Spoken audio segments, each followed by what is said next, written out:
여러분 안녕하세요. 반갑습니다. 롤입니다.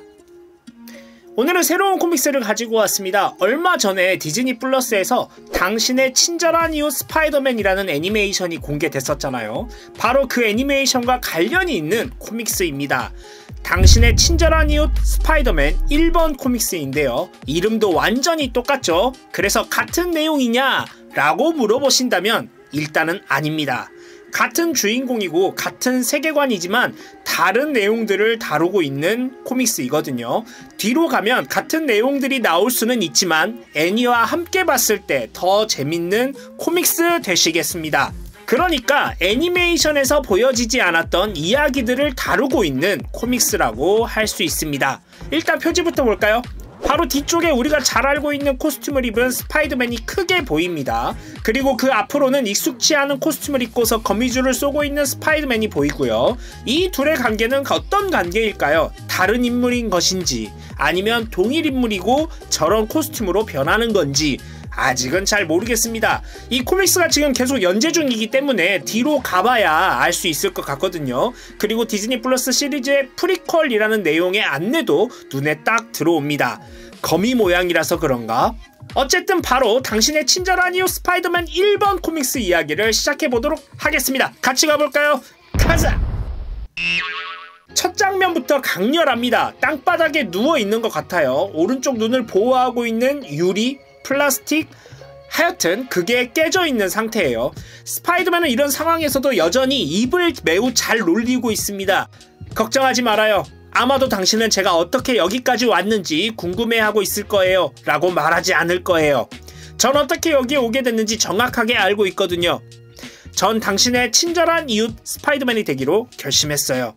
대사를 끝내는 와중에 어떤 덩치 큰 남자에게 들려서 던져질 것 같은 느낌입니다. 아주 높은 곳에서 밑으로 떨어뜨릴 생각인 것 같은데 스파이더맨의 위기 아닌가요? 하지만 왜 걱정이 되지 않는 걸까요? 분명 거미줄을 쏘고 웹스윙을 할 거라는 이 믿음, 바로 그 믿음 때문에 그런 것은 아닐까 싶네요. 어쨌든 그대로 던져져서 밑으로 추락합니다. 그리고 스파이더맨은 이렇게 말합니다. 그리고 그건 정말 잘못된 생각이었던 것 같기도 해요. 몇 주 전 미드타운 고등학교. 스파이더맨은 과거 해상을 들어가고 미드타운 고등학교에 입학하던 날로 돌아갑니다. 학교에 엄청난 구멍이 뚫려 있어요. 들어가는 입구에도 구멍이 보이고요. 무슨 일이 있어도 뭔가 한참 잘못된 일이 벌어진 거죠. 그 앞에서 피터 파커와 니코 미노루가 인사를 나누고 있습니다. 왜 이런 상황이 된 건지 궁금하시다면 디즈니 플러스에서 당신의 친절한 이웃 스파이더맨 1화를 보시면 바로 알 수 있습니다. 코믹스로 돌아와서 인사를 나누는 와중에 피터 파커는 거미에게 물리게 됩니다. 스파이더맨이 될 클리셰가 발동이 된 거죠. 거미에게 물리자마자 바로 비틀거리다가 쓰러지고 마는 피터. 그러자 당연히 놀라는 메이 숙모와 니코 미노루 되시겠습니다. 하지만 바로 정신을 차리는데요. 니코의 부름에 구급대원이 달려오고 쓰러지면서 머리를 부딪혔기 때문에 간단한 체크를 하지만 일단 병원 응급실에 가서 검사를 받기를 권합니다. 하지만 응급실 이야기에 난색을 표하며 어린 나이부터 돈 때문에 안 된다는 제대로 된 경제관념을 보여주는데요. 아무래도 넉넉하지 않은 집안 환경을 잘 인식하고 있는 것 같습니다. 하지만 병원 자체에 대한 트라우마가 있는 것 같은데 알고 보니 벤 삼촌으로 인해 오랜 시간 병원에 머물러 있었기 때문에 그렇게 방어 기제로 발현이 된 듯 합니다.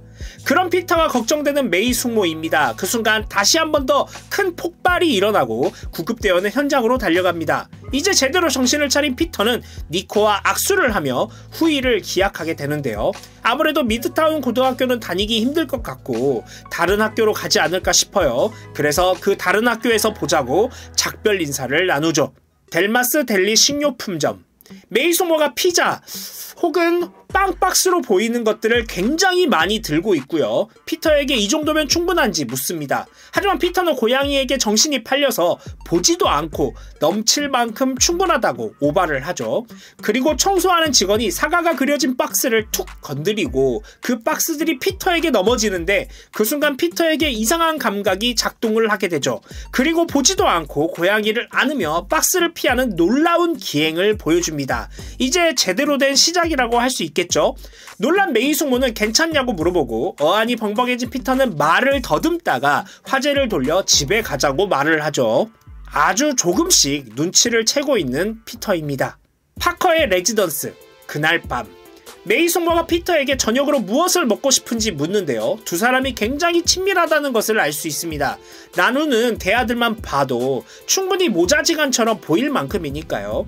그리고 초인종이 울리고요. 문을 여니까 그 앞에는 니코가 서 있었습니다. 그리고 니코의 양 엄마라고 자신을 소개하는 수잔도 같이 서 있었죠. 그리고 수잔의 손에는 음식이 들려 있었습니다. 기가 막힌 타이밍. 우리의 친절한 피터는 좋은 냄새가 난다며 안으로 바로 안내를 해주시고요. 메이 숙모도 수잔에게 인사를 합니다. 이렇게 두 가족이 한자리에 모이게 됐네요. 역시 정은 음식을 먹으며 나누는 거 아니겠습니까? 미국도 정이 흘러넘치는데요. 음식을 맛있게 먹고 설거지를 하려던 메이 숙모와 수잔 뒤로 니코는 어서 자신들에게 도와달라고 말하기 전에 이 자리에서 벗어나자고 이야기를 합니다. 그리고 피터를 데리고 그의 방으로 가게 되죠. 여기서 니코의 성격을 어느 정도 추측해 볼 수 있죠. 지금 우리나라에서는 MZ라고 이야기를 하는데 미국에서는 젠지라고 하더라고요. 아무래도 딱 그 세대의 전형적인 모습을 갖추고 있는 게 니코이지 않나 싶습니다. 피터의 방에서는 뭐가 신나 있는 피터가 현미경에 대해 설명을 열심히 하고 있는데 영 니코는 관심이 없어 보입니다. 그러자 피터는 니코에게 직접적으로 이야기를 하는데요. 이게 과학만 하는 괴짜의 이야기라는 걸 알고 있으니까 지루하게 느껴지면 그렇다고 그냥 말해줘.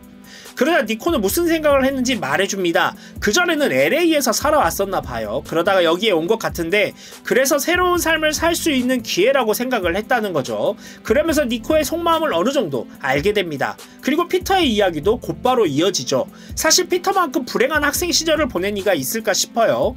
학교에서는 따돌림을 당한 경험도 있고 자신을 맡아서 키워준 벤 삼촌도 돌아가셨기 때문이죠. 그래서 두 사람에게는 새로운 기회가 될 수 있었는데 초장부터 박살이 났다고 할 수 있겠습니다.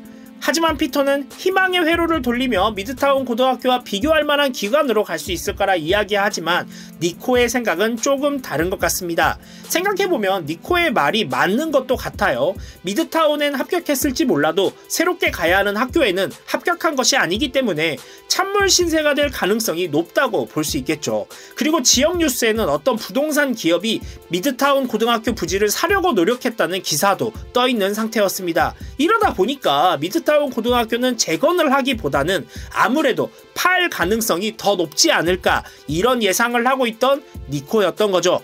그러자 발끈한 피터, 직접 가서 얼마나 손상이 됐는지 확인해 봐야겠다고 말을 합니다. 그러자 니코는 이때다 싶었는지 바로 자정에 만나자는 약속을 해요. 점점 이상하게 돌아갑니다. 이거 또 큰일이 벌어질 것 같은 느낌인데요.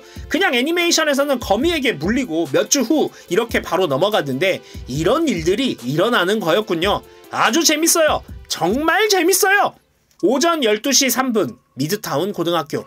피터가 먼저 도착해 학교를 빼꼼 쳐다보고 있습니다. 그 뒤로 니코가 조심히 다가오는 것을 볼 수 있어요. 저기 실루엣 보이시죠? 참 장난기 많은 여자아이라니까. 하지만 이상한 감각을 장착한 피터에게는 통하지 않습니다. 근처에 오자 바로 알아채죠. 안녕 니코, 늦었네. 상당히 많이 놀랐나 봅니다. 괜히 니코가 발끈하는데요. 자신이 어떻게 거기 있는지 알았는지 묻습니다. 하긴 신기했을 것 같긴 해요. 하지만 피터는 아무것도 아니란 듯이 둘러댑니다. 들렸어. 그리고 두 사람은 폴리스 라인을 넘어 학교 안으로 들어가죠. 학교 안은 이미 엉망진창이었는데요. 정말 큰 폭발 사고가 있었던 것 같습니다. 의도적으로 누군가 폭발을 일으킨 흔적들을 또 발견을 하죠. 애니메이션에서 보았던 그 사건과 별개로 또 다른 일이 일어나고 있었다는 걸 알 수 있는 부분입니다. 방화의 흔적을 찾아내고 니코는 부동산 대기업을 조사한 결과를 이야기하는데요. 그 뒤에는 실비오 만프레디라는 사람이 있었습니다. 그는 이 지역의 큰손으로 보이는 사람이었죠. 즉 갱단의 보스라고 할 수 있는 사람인 거죠. 실비오 만프레디라는 이름을 들으니까 약간 이탈리아계 마피아가 아닌가 싶습니다. 그러던 중 바깥에서 시끄러운 소리가 들려옵니다. 검은 정장을 잘 차려입은 네 사람이 이 늦은 시간 학교에 나타난 건데요. 사장님의 명령이 있었고 뭔가 흔적을 지우기 위해 온 것으로 보이죠. 정말 친절하게 다 이야기하고 있는 악당들, 뭐 자기들끼리 있다고 생각하면 충분히 그럴 수 있죠. 도망각을 재고 있는 피터와 니코는 도망치면서 손전등을 떨어뜨리고 조폭 네 사람은 그 소리를 듣게 됩니다. 그리고 정신없이 도망치는 피터와 니코. 피터는 니코에게 넌 저쪽으로 가, 난 이쪽으로 갈게 이렇게 말하며 서로 떨어지게 됩니다. 그리고 나서 니코는 911에 신고를 하죠. 신고 내용은 아주 간단합니다. 미드타운 고등학교의 무장한 정신병자들, 경찰 출동 바람, 더 할 말 없음, 이만. 와우, 확실히 젠지다. 어쨌든 조폭들은 피터를 쫓아갑니다. 궁지에 몰린 피터의 앞에는 굵은 쇠사슬이 보이고요. 피터는 뒤에 쫓아오는 조폭들을 보자마자 바로 쇠사슬을 부숴버립니다. 역시 스파이더맨으로서 각성인가? 그리고 다시 한 번 더 그 이상한 감각이 작용하며 요상하게 튀어오르죠. 그리고 다시 한 번 더 도망을 칩니다. 하지만 다시 찾아온 위기. 이번엔 계단이 모두 부서져서 도망칠 곳이 없습니다. 바로 뒤까지 쫓아온 조폭들을 마주하는데 이번엔 높이 점프하면서 그들을 따돌립니다. 그러다가 대머리 조폭이 피터를 잡아채자 곧바로 엄청난 힘으로 대머리 조폭을 다른 조폭에게 날리면서 둘 다 쓰러뜨리죠. 물론 상패를 전시하고 있던 유리는 박살이 나버렸고요. 그리고 다른 조폭을 향해 발차기까지. 오, 용감해졌어. 그러자 그 무리에서 대장격으로 보이던 사람이 정장 안 주머니에서 권총을 꺼내듭니다. 그리고 그때 울리는 경찰차 사이렌 소리, 위험천만한 피터의 상황인데요. 피터가 잠시만요를 외쳐보지만 그는 사이렌 소리가 들리고 있고 빨리 이 문제를 해결해야 했기 때문에 피터를 향해 권총을 쏴버립니다. 잔인하다. 어떻게 10대 청년인데 그렇게 총을 쏠 수 있습니까? 그런데 말입니다. 벽을 뜯어내서 총탄을 막아내는 피터입니다. 그리고는 그 뜯어낸 벽을 조폭에게 던지고 도망을 치죠. 그렇게 모두 리타이어 해버린 조폭들입니다. 금세 정신을 차리지만 그냥 아이는 내버려 두고 여기에 흔적 치우는 것을 최선의 목표로 두고 움직이기로 합니다. 도망친 피터는 자신에게 생긴 놀라운 힘을 만끽하며 거의 하늘을 날아다니고 있습니다. 얼마나 신날까요? 자신이 하고 있으면서도 어떻게 하는 것인지 모르는 것처럼 진짜 갑자기 힘이 생기면 이렇게 되는 걸까요? 나도 저런 힘 갖고 싶다. 자신이 거미처럼 벽을 탈 수 있는 것까지 확인한 피터는 금세 자신이 죽을 수도 있었다는 현실을 깨달으며 쓰레기통에 구토를 합니다. 아무래도 긴장이 풀리니까 현실을 직시하면서 바로 저런 후유증이 온 것 같아요. 그래도 안 죽은 게 어디야. 정말 잘했다 피터야. 파커의 레지던스. 피터는 집으로 돌아와 바로 니코에게 연락을 합니다. 니코는 정말 걱정이 많았었는지 화가 난 듯 보여요. 피터는 자신이 무사하다는 것과 널 함정에 빠뜨리려는 살인자가 아니란 사실을 알리고 싶어서 전화를 했다고 밝히죠. 니코도 니코지만 피터도 피터이긴 합니다. 역시 어린 것들이 당돌하다니까. 걱정이 많은 피터는 경찰에게 연락을 해야 할지 묻는데요. 니코는 그런 피터를 향해 갱단은 경찰과 연결되어 있을 수도 있는 가능성을 말하며 우리 가족들이 위험에 빠질 수 있다고 말을 합니다. 그러자 우리 피터 다시 한 번 더 정신을 차리죠. 그래요. 메이 숙모를 위험에 빠뜨릴 순 없었죠. 그리고 피터는 피터 파커라면 아까와 같은 위험을 감수하긴 힘들지만 다른 존재라면 부딪혀볼 수 있는 가능성을 생각해봅니다. 이 세계관에서 스파이더맨이 만들어지는 순간이라고 할 수 있겠네요. 실버메인 헤어 프로덕트 포맨 맨해튼 본사. 임무에 실패한 조직원이 보고를 하고 있습니다. 그리고 피터의 능력을 자세히 설명을 하는데요. 자신이 실패했다는 것에 매우 큰 두려움을 느끼고 있는 것 같아요. 자신의 어머니의 무덤을 2번이나 걸고 이야기하는 것을 보니까요. 하지만 모습을 드러낸 실비오는 네 어머니의 무덤은 이미 충분하다며 탓하지 않는다고 말합니다. 그리고 그런 정보들을 이야기해줘서 오히려 고맙다고 말을 하죠. 그러니까 좋게 말을 하고 있긴 한데 이 사람이 뒤에서 얼마나 잔인한 사람인지 알 수 있는 부분이기도 해요. 앞에서는 친절하게 말하고 신사적으로 행동하지만 뒤에서는 전혀 그렇지 않다는 걸 알 수 있는 거죠. 그리고 조직원이 나가자마자 바로 실비오는 그 능력자를 어떻게 처리할 것인지 생각을 합니다. 그들은 평범한 영역이 아닌 전쟁, 스파이 활동, 우주에 어울린다고 말을 하며 자신을 방해하는 사람이라면 가만히 두지 않겠다는 포부를 확실하게 밝히는데요. 아무래도 스파이더맨이 있는 지역이 퀸즈인 것 같아요. 실비오는 이 벌레가 위협이 되기 전에 없애야 한다고 말하면서 파리를 잔으로 눌러서 죽여버립니다. 그리고 그 뒤에 아까부터 서있던 남자에게 은근슬쩍 명령을 내리죠. 그리고 그 남자는 자신이 처리하겠다고 말을 합니다. 그러면서 실비오의 본 모습이 나옵니다. 그와 관련된 모든 사람이 그가 죽는 모습을 보고 자신이 꿈에 나오는 것만으로 비명이 나오게 하라고 말을 하죠. 그러니까 그 한 사람으로 안 끝낼 거고 그 주변 사람들까지 피해를 주겠다는 말을 하는 거예요. 역시 무서운 마피아였어요. 아주 큰 사업을 하는 사장님 같았지만 말이죠. 그리고 자신의 조직원들을 모두 소환하라는 말과 함께 오늘 코믹스가 끝이 납니다. 오늘 코믹스는 당신의 친절한 이웃 스파이더맨 1번이었어요.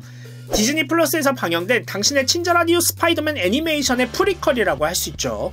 과연 이 코믹스가 어떤 내용까지 나오는 것인지는 모르겠지만 애니메이션을 보고 이 코믹스를 볼 때 재미가 2배, 3배 이상을 챙겨갈 수 있을 거라 생각합니다. 어쨌든 저도 간만에 번역하면서 정말 재밌었는데요. 다음 코믹스도 번역을 하고 있는데 이번 코믹스도 너무너무 재밌더라고요. 사실 이 코믹스가 연재 중인 상태여서 다른 코믹스와 왔다 갔다 하면서 번역을 해야 되는 상황이 올 수도 있을 것 같아요. 그래서 최대한 최신 코믹스를 가지고 오는 걸 목표로 계속 준비를 해보도록 하겠습니다. 역시 스파이더맨이 저랑 맞아요. 그리고 지난 시간에 했던 웨어울프도 너무너무 좋았거든요. 그것도 한번 같이 병행해서 번역을 할지 차차 생각해 보겠습니다. 다음 시간에 당신의 친절한 이웃 스파이더맨 2번 코믹스를 가지고 다시 찾아오도록 하겠습니다. 제가 늘 여러분들한테 원하는 게 있죠? 구독과 좋아요를 누르시면 감사하겠고요. 다음 시간에 또 다른 영상으로 찾아오도록 하겠습니다. 여러분 안녕.